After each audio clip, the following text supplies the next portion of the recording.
course, you know, lots of areas taking a hit from Helene. Savannah Mayor Van Johnson is here in the studio with us this morning live to bring us up to speed on some of the damage left behind and where we are now. Now, we were talking earlier this morning, you don't even have power. I don't have power where you live, and I know a lot of folks are wondering, when are we going to have power? When are the lights going to be back on? Any answer to that question?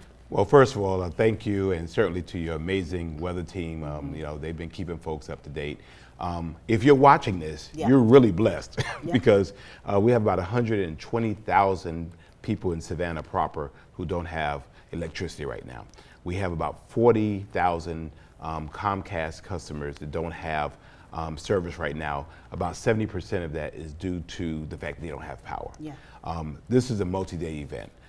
We have trees down all over the place, areas that are unpassable, you know, and we're just trying to bring resources here to get it done. I've been talking with the folks from Georgia Power this morning, also from Comcast, and the fact is this is not by midnight. This is one of those situations we tell you to be prepared for a couple of days event. This could be a 2-3 day event. So we need to exercise patience, certainly to give grace. It was difficult. It was a really dark and stormy night, but it could have been so much worse. This storm did not hit us. It didn't hit us, but yet we've had all of this devastation. And I mean, if you were like many of us, you know, it was quite scary. And for those people who are essential workers today, it's an all hands on deck type of situation. Team Savannah has been out all night. We pulled them in once the sustained winds reached about 39-40 miles per hour, but they're out there. And so our parking trees out there, they're clearing brush, they're clearing roadways, our public works is out there, Savannah Fire and Savannah Police are always on deck. And so everybody is all hands on deck effort. But we're asking people, if you don't have to go out, don't go out. Make this a Netflix and chill all day thing, because or maybe even all weekend. Right. Because the thing about it is that we have areas, you know, Stiles Avenue, which I would go from my home. I mean, there's a tree blocking access to. My mom 17th. actually lives right in that. Right. In that so area. you can't get there, and then there are areas that are a lot of traffic lights are out, so we're always afraid of accidents because people don't know how to navigate without the traffic lights being there.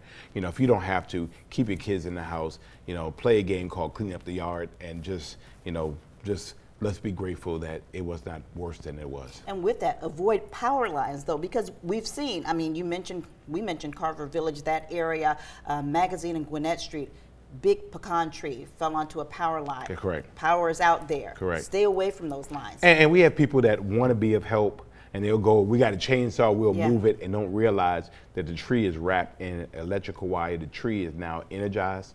You gotta be careful of puddles of water that have lines in them. Those lines could be energized. And so now we're responding to a different type of emergency. So, I mean, you know, we get paid to do this type of work. This is what we practice for. This is what we train for.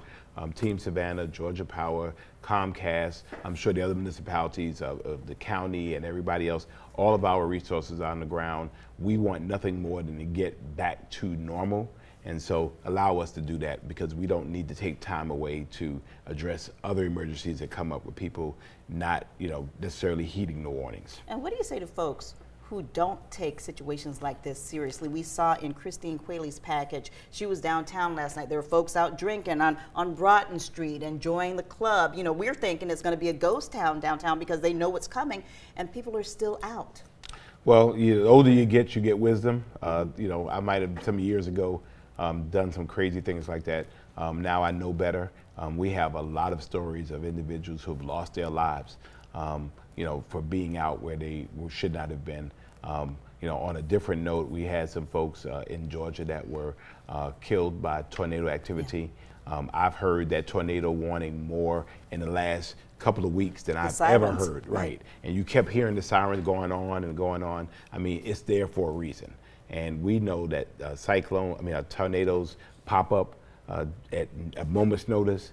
And your weather team, I'm sure, talks about that. I mean, you're looking and then it happens and then you're in it. You can't outrun it. Yeah. So Let's turn our attention to those who are unhoused right now. We know that some places open their doors Yes. for an extended amount of time Yes. for people who don't have homes or people whose homes may have been damaged. Right. Where do we stand on that? So, Savannah is blessed to be a just and caring community. We've worked very hard through our homeless authority and other related homeless agencies. We have a street team. We wanted to make sure that we individually reach people, a day and a half ago to make sure, hey, are you all right? Would you like to come in? We wanted to make sure everyone that needed shelter. We're assessing that situation. We know some people refuse the shelter, so we go back out and check on them, make sure that they're okay. And then people who have been impacted otherwise, again, as we assess that and individualize that, then we have agencies that will also help provide temporary assistance. So again, this is a community-wide, all hands on deck. And we'll continue to do it. I wish I could watch WSAV from my house right now, but I don't have power. I don't have internet or anything. So I had to come and see you here live. It's a time for folks to exercise their patience, especially when so many people have been affected. Another question. Now, we just saw a few weeks ago Debbie and the impacts that Debbie had on our city in places like Bradley Point, Tremont Park, West Savannah, Baker Street. Have you checked on those folks now? Right. Have you? And it's actually, the interesting thing about storms Yeah. is, and your team would say, it's a different type of storm. Yeah. So before, Debbie was a slow moving lady. She came, she kind of sat on us We and didn't just want her. dumped rain and really billions of Yeah. gallons of water. Yes. After we had just experienced that. So it was a little different. This was a fast moving, Wind event. Right, wind event. And it was, overnight. And now if you look, sunshiny day. Mm-hmm. And so it's different. So we have to treat them differently, and we have protocols in place to handle them differently. And of course, we just check on folks because that's what we do to make sure that they're okay and their needs are met. But nothing stops from people being prepared, which is why we preach preparedness. We say just be ready, be prepared.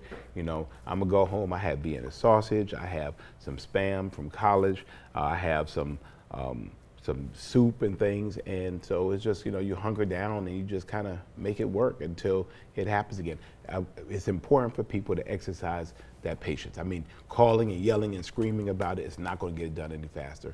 People are out there working throughout the day, throughout the night to try to help get people back on board, but this is not I am today. We had some damage to some of the lines that affect the hospitals. That is absolutely first. And we have to make sure we can deal with bigger areas as well before we can deal with the individual pockets. So I have every confidence Georgia Power is out there helping make it happen. And Team Savannah, of course, again, our crews have been on the street since the sun peaked over the bridge. Now we have a little more time left. What about those folks who may have a tree limb on their house or on their car, on their property? What should they do? So there's a difference between, we can't do anything with private property. But there are people riding around. I saw them with their trucks, and hey, we'll help you get it off. There are numbers you can call. They have emergency numbers. They'll certainly come out. As we can't use taxpayer dollars for private services. So if it's your tree, if it's on your property, or your neighbor's tree is on your property, that's not a part of the city of Savannah. But again, there are a lot of folks, and they're out there, and I'm sure there'll be people coming from out of town also that will come here and that will out here riding the streets trying to see how they can help. Be careful of price gouging. Yeah. And so the governor's state of emergency, my state of emergency, prevent price gouging because people take advantage of elderly folks and things. So you make sure you get some estimates and have somebody with you to make sure that the transaction goes the way that you expect it to go. Savannah Mayor Van Johnson, thank you so much for being accessible to us and for always answering the call. We appreciate you. Thank you for sleeping in the studio last night. I mean, thank you. It comes with the job. Thank you so much. Yeah, thank you. Well, stay with us. We'll be right back.